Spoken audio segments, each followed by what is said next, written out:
Ahora bien, nos enorgullece presentar la primera conferencia magistral del día de hoy. Un empresario con más de 40 años de experiencia como consejero, asesor e inversionista de distintas empresas como Heineken, FEMSA, Santander.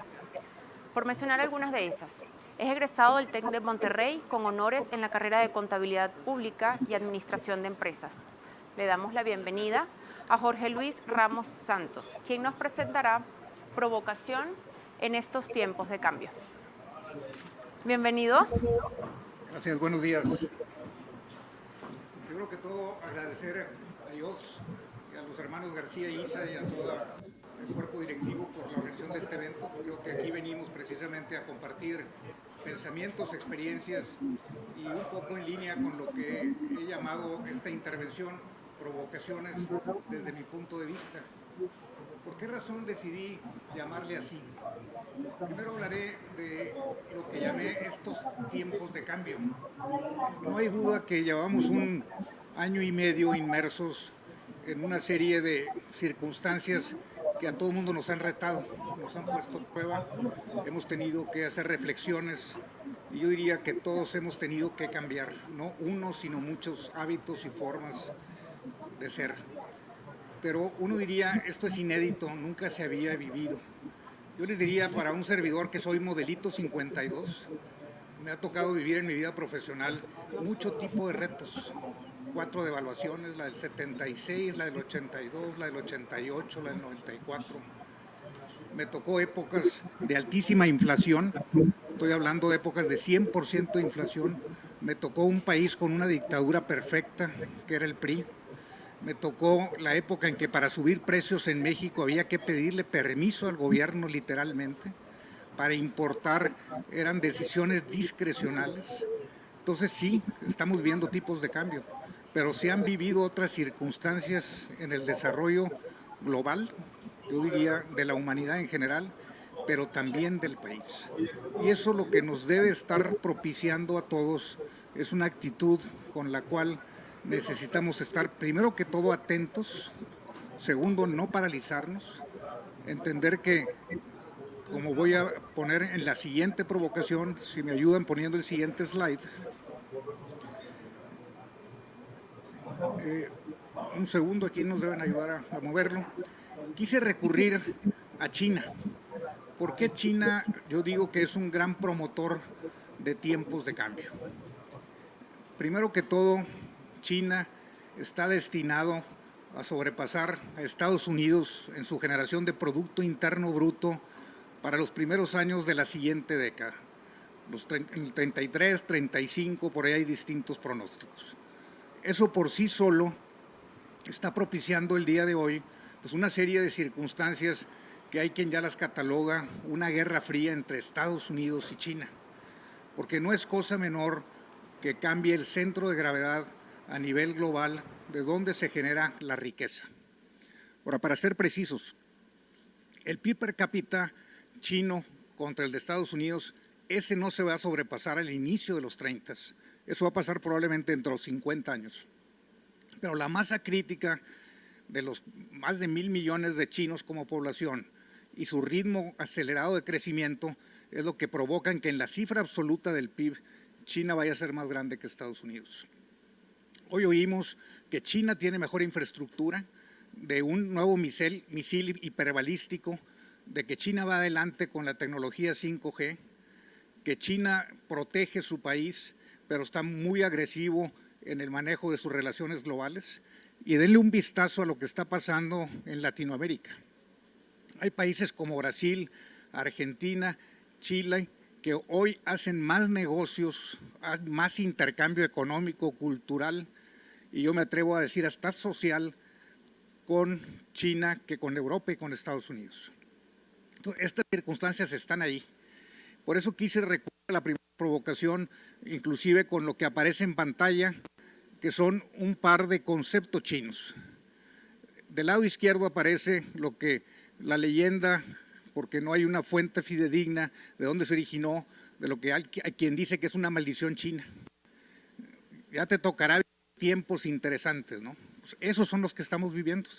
Pero es que una maldición yo digo que es un especie de desafío el que enfrentamos, ¿no? Y del lado derecho viene cómo se expresa crisis en chino.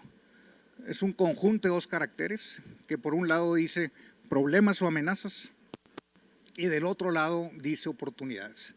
Entonces, la primera provocación es, sí las cosas están cambiando, sí esto puede ser amenazante, pero al mismo tiempo nos presenta muchas oportunidades de hacer las cosas en forma distinta, ¿no? Adelante. Aquí listo una serie de características que a mi juicio deben ser reflejo de una empresa exitosa. Y cuando digo empresa, sabiendo que muchos de los que están aquí presentes y nos escuchan son profesionistas independientes o participan en una empresa relativamente pequeña, pues son a final de cuentas parte de una startup o de una compañía que está en proceso de desplegar su crecimiento. Yo pienso que estos conceptos aplican para todo tamaño de compañía. Primero que todo, una compañía para que sea exitosa tiene que sostener un crecimiento rentable. Puede ser que estemos en números rojos por la vida de la empresa, pero lo que es importante es que siempre vayamos avanzando en sentido positivo. Yo siempre he dicho, y hay un concepto que se le llama, y lo repito mucho, la palanca operativa. Y eso significa que si las ventas crecen, por decir un número, un 5%, las utilidades deberían de crecer arriba de ese un 5, aunque fuera un 5,5, idealmente un 8, un 9, un 10. El crecimiento por sí solo no es suficiente. A mí siempre me gusta agregarle el calificativo de crecimiento rentable. Y un poquito más adelante hablaré de cómo juzgar esto desde el punto de vista de las empresas emergentes, de las startups. Valor de marca. Es muy importante desarrollar valor de marca. El valor de marca nos facilita la preferencia de canales y consumidores. Por otra parte, una compañía que ya tiene una reputación con marcas ya sea de consumo o de servicio, permite cobrar un premio en su pricing. Y otro que es una obviedad en estos tiempos, hay que innovar. No nos podemos quedar quietos. Lo que nos funcionó el año pasado no es sinónimo que nos va a funcionar el que sigue, y mucho menos lo que nos funcionó la década anterior. Entonces, ese proceso de innovación tiene que ser porque nos adelantemos a las necesidades del mercado primero, porque eso nos va a generar un vector de crecimiento nuevo, segundo, y la otra, el crecimiento por sí solo, si lo sabemos administrar, nos va a permitir mejorar la rentabilidad porque absorbemos los fijos idealmente. Otro rasgo de una empresa exitosa es capaz de atraer, motivar, desarrollar y retener a su talento.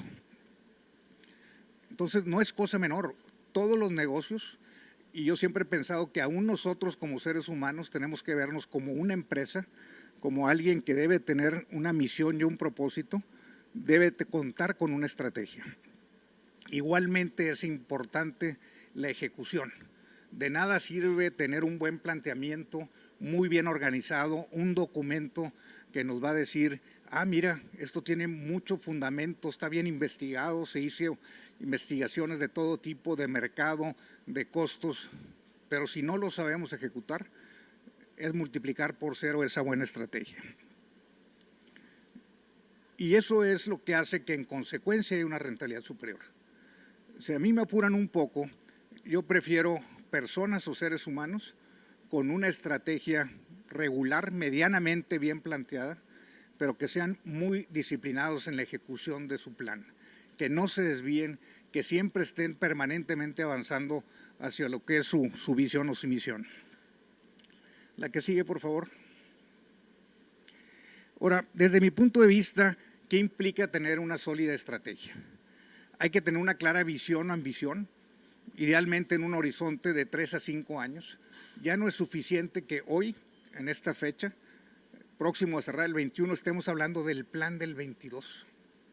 Nuestros horizontes de planeación tienen que traer una visión cuando menos de mediano plazo, 3, 4 años, y si se puede, hasta de 10 años.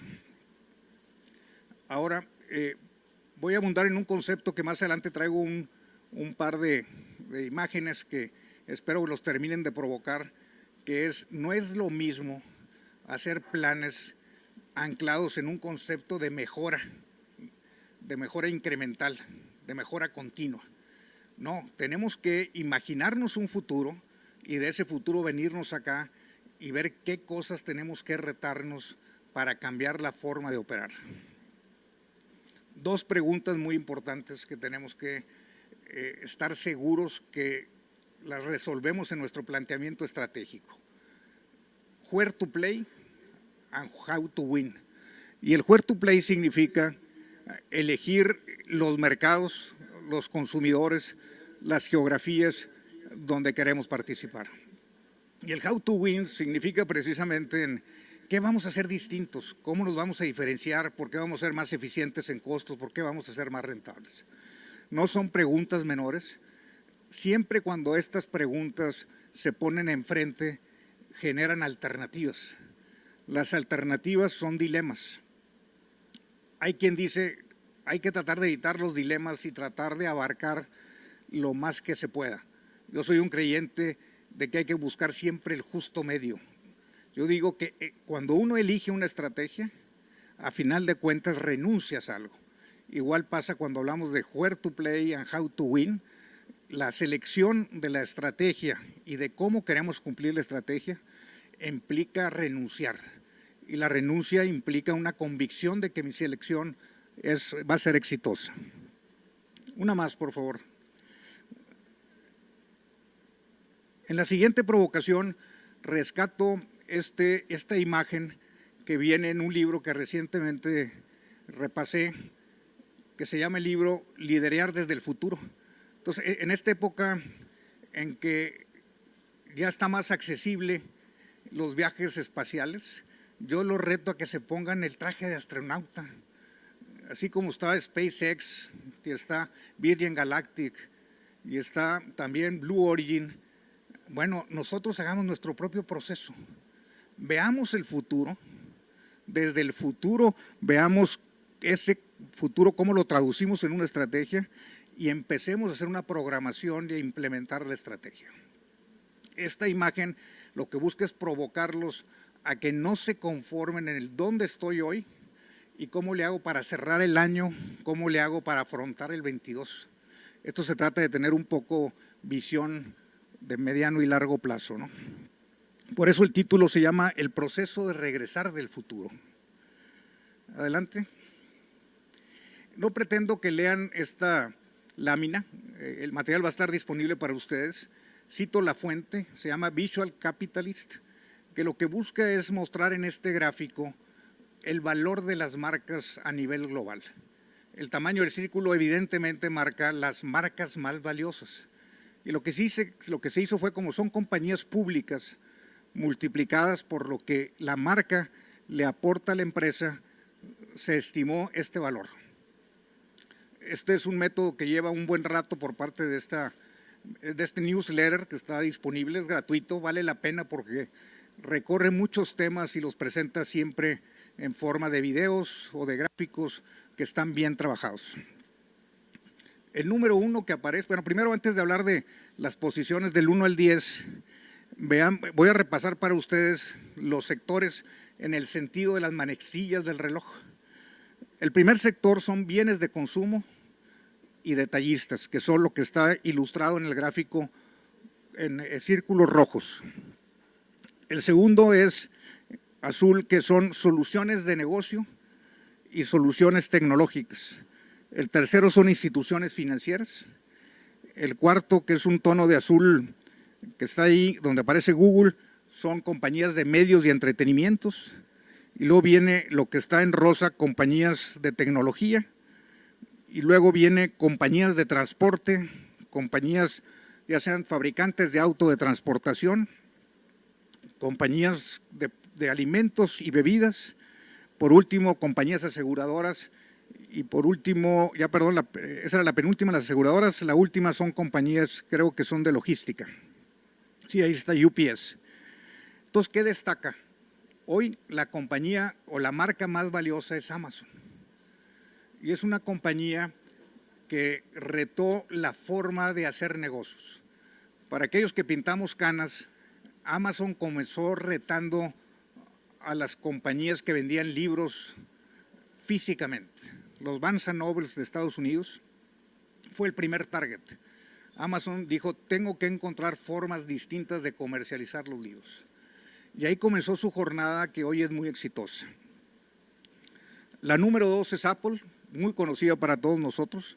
Yo creo que si a un niño le dicen hoy en Estados Unidos Apple, no piensa en la manzana, piensa en el artículo tecnológico que está accesible para él. La 3 es Google, que todo el mundo conocemos cómo se ha convertido en una compañía de medios prácticamente. De ahí genera rentabilidad. Microsoft, imposible en estos días no vivir con Microsoft. La 5 es una compañía china, que es Tencent, que emula a Google. 6, Facebook, yo creo que todo el mundo la ubicamos. Luego por ahí aparece, creo que la 7 es Visa, la 10 es Mastercard, las dos son compañías financieras. Alibaba también está, perdón, es la 7, que es una emulación china de lo que es Amazon. Pero entonces aquí lo que yo quería destacar son varios mensajes. Una es, vean dónde está la mayor parte de los círculos más grandes. En compañías de productos de consumo y de retail. Pero hay un hilo conductor ahí. Son compañías que tuvieron una disrupción tecnológica y que cambiaron los modelos de negocio. No se diga el segundo clúster que está donde está Microsoft, en el que pues obviamente la tecnología es el motor. Entonces prácticamente todas las que están acá en este ranking de 10, que omití mencionar McDonald's intencionalmente, es la única marca que tiene que ver con algo tangible, algo que tocamos, que comemos, lo cual habla del gran habilitador que es hoy la tecnología. Paso a la siguiente, y queriendo abundar un poco más en Amazon. Miren esta publicación tiene algunos años. Barron's es un diario de prestigio, tiene de más de 100 años en circulación, especializado en lo financiero. ¿Qué dijo en 1999? Y se ilustra desde la propia caricatura del rostro de Jeff Bezos.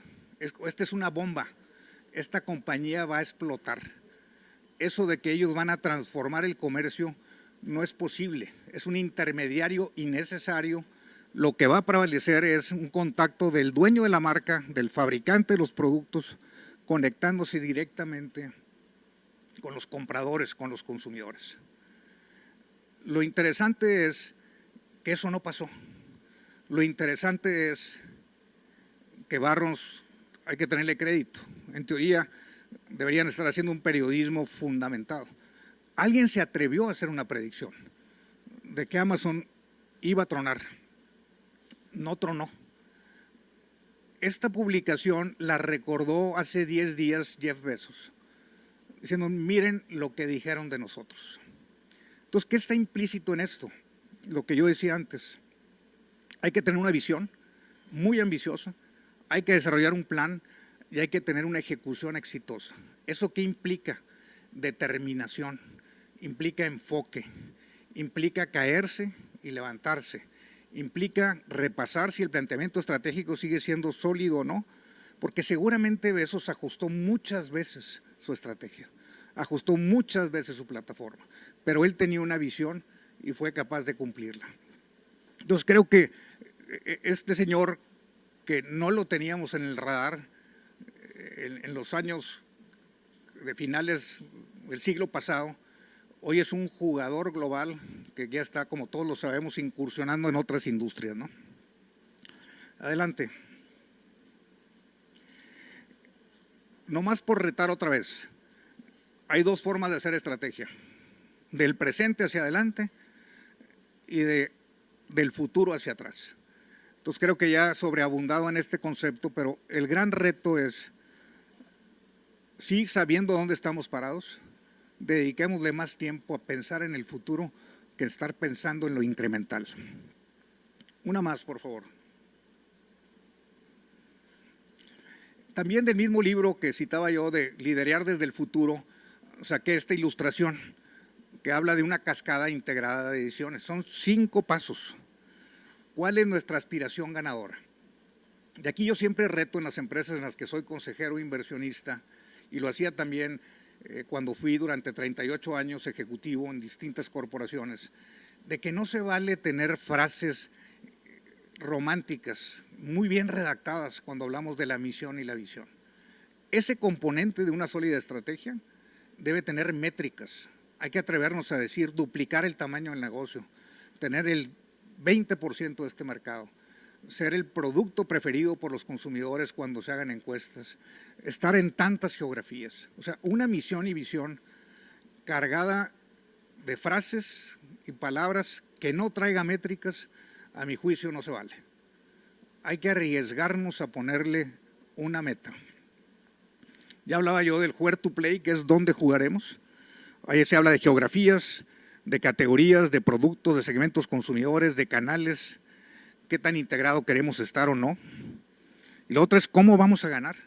Para ganar tenemos que desarrollar el derecho a ganar. El derecho a ganar tiene que ver con una propuesta de valor que sea diferenciada a los canales y a los consumidores y que sea claramente sostenida en algo distinto, que sea una ventaja competitiva. Ese término ventaja competitiva también es un término muy usado por todos nosotros. Yo lo que digo es, en la vida de lo personal y en la vida de los negocios, la ventaja competitiva no hay que verla como foto, es como película. Y conforme va pasando el tiempo, las ventajas competitivas se pueden erosionar o se pueden ir acrecentando. Entonces hay que tener mucho cuidado cuando decimos cómo vamos a ganar, a estar haciendo altos en el camino, a ver si efectivamente nuestra propuesta de valor sigue siendo claramente ganadora. Los 2 componentes finales, a veces pasamos por altos esos componentes. El cuarto tiene que hablar con qué capacidades deben existir en la empresa. Y las capacidades tienen que ver, evidentemente, con personas, con organigramas, con procesos, en cómo funciona la compañía. Ahí estos 2 componentes tienen que ver con ejecución. Y es donde yo decía que a veces los obviamos y creemos que es relativamente fácil reclutar gente y que se suban y en la marcha van a ir aprendiendo. No, pues al talento hay que seleccionarlo bien, hay que motivarlo, hay que retenerlo y hay que trabajar mucho en estar seguros de que hay una alineación que es lo que saca a final de cuentas a las organizaciones adelante. Y luego el quinto componente tiene que ver con los sistemas de administración. Eso tiene que ver con cómo fluye la información, qué métricas de negocio hay, cómo se premia o se castiga a los jugadores de acuerdo a esas métricas, con qué frecuencia hay cortes de ver cómo va la empresa trabajando, ¿no? Y esto es un proceso integrado, es un loop, esto no se termina. Yo no creo en eso de que en mi compañía o yo mismo hice un ejercicio de este tipo hace un año. Creo que hay que estarlo haciendo ahora por la velocidad del cambio, con mucho más frecuencia, ¿no? Y no se trata de ser muy sofisticados y de traer muchos consultores, sino dedicarle tiempo. La que sigue, por favor. Hablando con un poco más de detalle alrededor de este quinto componente, que es el de cómo se le da seguimiento a la ejecución. Si tienen tiempo, no les va a tomar más que 12 o 13 minutos, que es el formato de los TED Talks. Busquen John Doerr. Tiene que ver con OKRs, Objectives and Key Results. Este fue un personaje muy importante décadas atrás en Intel. Hoy resuelta su vida porque es un billionaire, se ha dedicado a ser es un expositor que habla como una simple metodología de poner objetivos e indicadores de negocio y tener la disciplina de eso, establecer una organización, hace la diferencia en todo tipo de empresas. En este video pone ejemplos hasta de bono, de deportistas, de temas de filantropía. Entonces, el asunto es, no es rocket science, está ahí al alcance. Si uno hace una búsqueda en Google, se va a encontrar muchísimas referencias alrededor de esta metodología. Luego, el segundo bullet que ilustro acá es: las empresas tienen que contar con planes operativos y presupuestos dinámicos. ¿Qué es eso de 3 más 9, 6 más 6, 9 más 3? hagamos cortes al trimestre. El hacer un presupuesto y estarnos comparando con el presupuesto que siempre lo terminamos a finales de diciembre o arrancando en enero, sabemos que va a estar obsoleto a la hora que terminó marzo. Entonces hagamos un corte en el camino, con 3 meses reales, volvamos a repasar rápidamente qué esperamos para los 9 que vienen. Y así irlo haciendo sucesivamente trimestre tras trimestre. Ya lo mencionaba yo, ojo con los incentivos. Más vale que los incentivos estén alineados al negocio. Yo soy un firme creyente de que entre más variable sea la compensación y seamos capaces de encontrar las métricas adecuadas para que el individuo o la organización contribuya al negocio, se vale que seamos generosos, porque entonces de la misma rentabilidad del negocio se va a pagar esa compensación variable. El cuarto bullet, cuando digo Vital Few versus Trivial Many, estamos muy acostumbrados a hacer listas largas. Yo digo, hagamos lista larga, repasémosla, prioricemos, secuenciemos y quedemos con unas cuantas. Cuando avancemos si elegimos 5, que las que juzgamos de Vital Few, ya echamos fuera la cuarta o la quinta, metamos otras 2. Porque muchas veces el tener el listado largo por sí solo puede ser abrumador. Entonces es preferible estar muy enfocados. Y vinculado con esto que estoy diciendo es el siguiente bullet. Yo prefiero, más que tener un to-do list, poner deadlines, ponerle fechas a las cosas. Para tal fecha, ¿qué dijimos que íbamos a tener? Y bueno, trabajemos para sacar en esa fecha el compromiso. Porque otra vez, teniendo la lista de cosas a hacer, pues a veces nos enredamos. No, el objetivo es este. Dijimos que para diciembre íbamos a cambiar tal detalle del negocio, íbamos a abrir este mercado, íbamos a abrir este set de oficinas. ¿Qué tenemos que hacer para eso? Mencionaba yo hace 2 minutos la importancia de priorizar y secuenciar. Tengamos conciencia, hay 3 recursos escasos: dinero, tiempo y energía. Entonces, en la medida en que nosotros, a la hora que organizamos los mecanismos de gestión y vamos haciendo los pasos anteriores, siempre se nos tiene que cruzar en la cabeza estos 3 vectores de pesos, tiempo y energía. 2 lubricantes que no sobran en las organizaciones. Yo prefiero en esto pecar de abundancia: comunicación y coordinación. El juego del teléfono descompuesto es increíble en esta época en que estamos hiperconectados, cómo se presenta, y es mucho por las distracciones. Entonces es un reto, cómo le hacemos para estar bien coordinados y bien comunicados. Y la otra es evidente que la tecnología es un disruptor, pero también la tecnología es un habilitador para hacer las cosas distintas.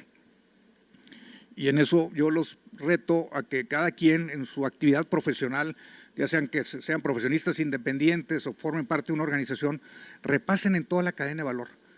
¿Qué puede ayudarme la tecnología a hacer las cosas en forma distinta, eliminar un paso, hacer un outsourcing? Todo con un ánimo de seguir creciendo rentablemente. La que sigue, por favor. Ya para terminar es esta, algunas sugerencias de lo que creo que puede ayudarles en lo personal y en lo profesional. Dense tiempo para ser altos en el camino, para reflexionar y hacer una introspección. Es muy útil encerrarse un sábado a solas, irse a caminar a un lugar que nos guste, subirse a la bicicleta. Pero esos saltos en el camino son los que nos ayudan a tomar aire, calibrar dónde vamos y a dónde seguimos. Y esto funciona también para las organizaciones. 3 lecturas que les sugiero, que yo me las he cruzado en el último año. Ya de la primera ya abundé, que es Lead from the Future, este libro de Mark Johnson y Josh Suskewitz. El segundo es un tema que a mí me llamó mucho la atención. Me crucé con este hombre, Naval Ravikant, en distintos podcasts. Es un hindú que emigró con su madre soltera y su hermano de Nueva Delhi a Nueva York a los 9 años. Gente que vivió con muchas limitaciones.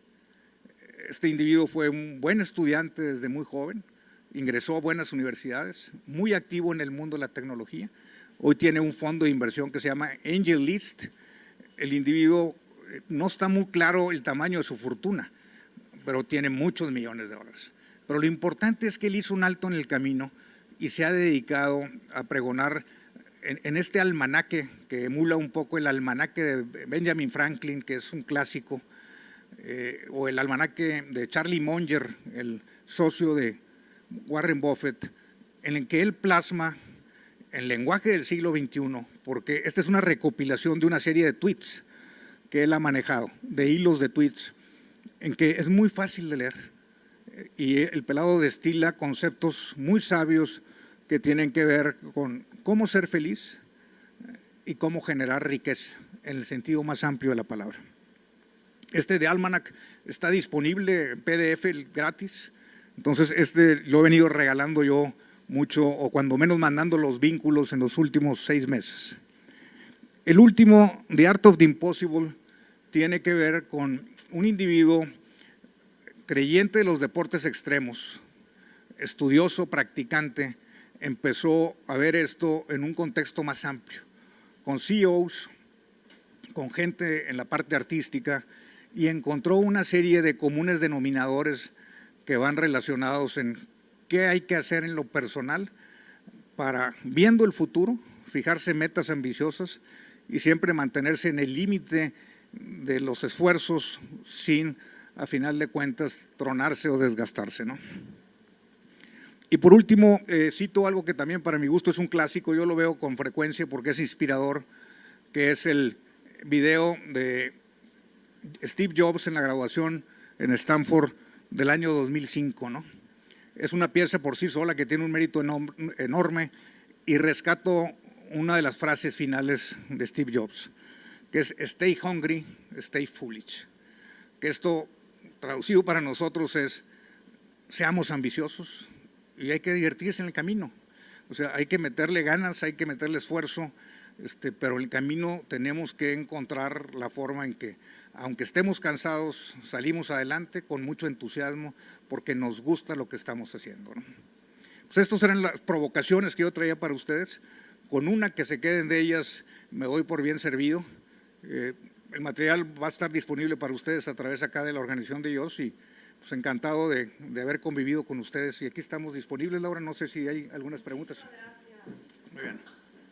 Al contrario, Laura. Gracias.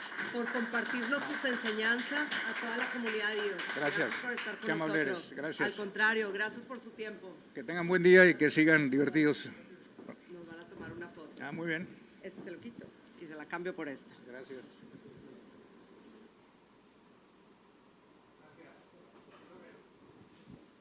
Muchísimas gracias. Como vamos un poquito adelantados de tiempo, nos vamos a tomar unos minutos para compartir un café, algo que se quieran tomar, mientras hacemos unas pequeñas pruebas de audio. Muchísimas gracias.